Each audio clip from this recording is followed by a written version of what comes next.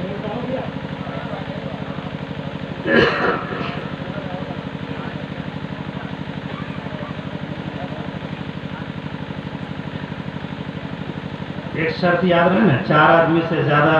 جب ہو جائے گا تو ہم کو نہیں بھلائیے گا. 4 شاعر 2 مقرر، یہ یاد رکھیے گا. ہاں، کیا کہ اللہ کا شکر ہے، آپ لوگ کی دعا ہے کہ آج میں نے کہا کہ چھوٹے چھوٹے اسٹیجوں میں ہی صحیح، لیکن غلام محمد رضا بولتا ہے اور بیٹھ کر سننا بعد نماز فجر جیسے ڈیوٹی ہم لوگ کی جس طرح کی ہوتی ہے، نکلنا یہ بڑا دقت پڑتا ہے. اس لیے میں آپ تمام حضرات سے گزارش کروں گا کہ اس بات کا خیال رکھیں. تو اب سنیں، آپ کو میٹر بات سمجھ میں آ گئی. ما تقول فی شان ھذا الرجل. اب نبی کے چاہنے والے اگر آپ ہیں، اگر آپ نبی کا کلمہ پڑھنے والے ہیں، اگر آپ نبی سے محبت کرنے والے ہیں،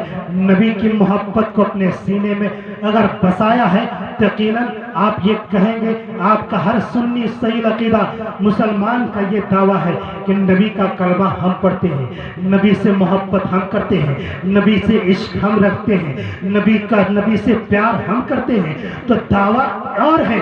دلیل اور ہے. اگر نبی کی محبت اگر آپ کے سینے میں ہے، نبی کا پیار اگر ہمارے سینے میں ہے، تو قرآن کہتا ہے وَلَا تَهِنُوا وَلَا تَحْزَنُوا وَأَنْتُمُ الْأَعْلَوْنَ إِن كُنتُم مُؤْمِنِينَ. کامیاب تم رہو گے، اور مومن تب تک انسان نہیں ہو سکتا. اللہ کی سرتابہ قدم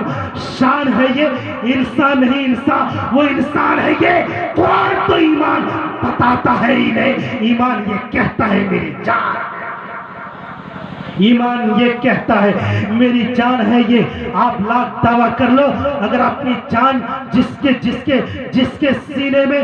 نبی فرماتے ہیں، جس کے سینے میں میری محبت اپنے ماں سے زیادہ، جس کے سینے میں میری محبت اپنے باپ سے زیادہ، جس کے سینے میں میری محبت اپنے استاد سے زیادہ، جس کے سینے میں میری محبت اپنے بھائی سے زیادہ، جس کے سینے میں میری محبت اپنے پیر سے زیادہ، جس کے سینے میں میری محبت اپنے بہن سے زیادہ